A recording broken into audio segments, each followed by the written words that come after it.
Hello বন্ধুরা, welcome to মহুয়াজ recipe. আজ আমরা বানাচ্ছি হেলদি আলুর দম। এই হেলদি আলুর দম বানাতে আমার লাগছে আলু সেদ্ধ 500 গ্রাম, নুন স্বাদ মতো, হাফ চামচ লঙ্কার গুঁড়ো, হাফ চামচ হলুদ গুঁড়ো, 1 চামচ কাশ্মীরি লঙ্কার গুঁড়ো, হাফ চামচ হিং, আর লাগছে স্বাদ অনুসারে জাগরি, একটা তেজপাতা, 2 গোটা শুকনো লঙ্কা, গোটা জিরে, আর লাগছে 1 চামচ গোটা গরম মশলা, আর লাগছে 1 চামচ আদা বাটা, কিশমিশ, টমেটো কেচাপ, গ্রিন পিস, ফ্যাটানো টক দই, সর্ষের তেল আর পরিমাণ মতো জল।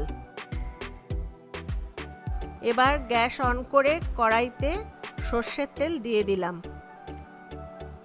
সর্ষের তেল গরম হওয়ার পরে দিয়ে দিলাম হিং। হিংটা একটু নাড়াচাড়া করে নিয়ে তার মধ্যে দিলাম 2 গোটা শুকনো লঙ্কা, গোটা জিরে, একটা তেজপাতা আর গোটা গরম মশলা।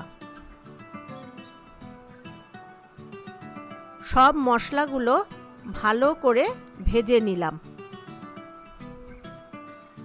এরপরে দিয়ে দিলাম সেদ্ধ করে রাখা আলুটা। খুব ভালো করে মশলার সাথে এই আলুগুলো ভেজে নিলাম। এরপরে দিলাম আদা বাটা, লঙ্কার গুঁড়ো, হলুদ গুঁড়ো আর কাশ্মীরি লঙ্কার গুঁড়ো। সাথে দিলাম স্বাদ অনুসারে নুন। যেহেতু হেলদি আলুর দম, তাই আমি এখানে জাগরি বা গুড় ব্যবহার করলাম।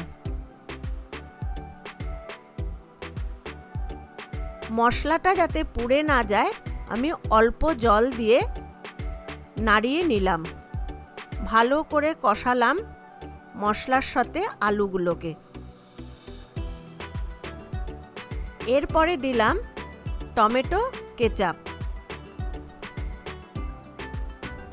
সাথে দিলাম মটরশুঁটি। আবার ভালো করে আলুর সাথে টমেটো কেচাপ মটরশুঁটি মিশিয়ে নিলাম। অল্প জল দিলাম, দিয়ে আবারও মশলাটা ভালো করে কষালাম। এরপরে দিচ্ছি ফ্যাটানো টক দই। এই সময় গ্যাসটাকে একদম কমিয়ে রাখতে হবে, কারণ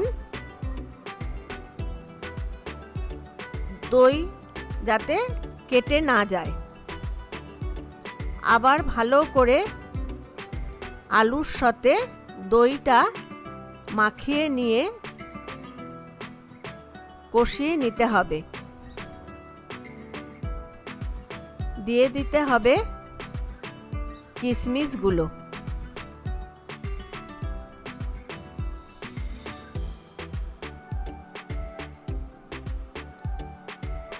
ভালো করে নাড়াচাড়া করে পরিমাণ মতো জল দিয়ে একটু ধনেপাতা দিয়ে দিতে হবে।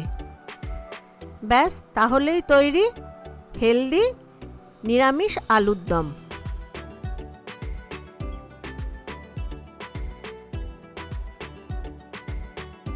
এবার আলুর দমটা আমি সার্ভিং বলে ঢেলে দিলাম। উপর থেকে একটু ধনেপাতা দিয়ে গার্নিশিং করে দিলাম। আমার এই রেসিপিটা রেডি হয়ে গেছে। আপনারা অবশ্যই বাড়িতে এই রেসিপিটা ট্রাই করবেন। আর আপনাদের যদি ভালো লেগে থাকে, তাহলে এই ভিডিওটাকে লাইক করবেন, শেয়ার করবেন আর আমার এই চ্যানেলটাকে সাবস্ক্রাইব করবেন। দেখা হবে আবার একটা নতুন রেসিপি নিয়ে। আপনারা সবাই ভালো থাকবেন, সুস্থ থাকবেন।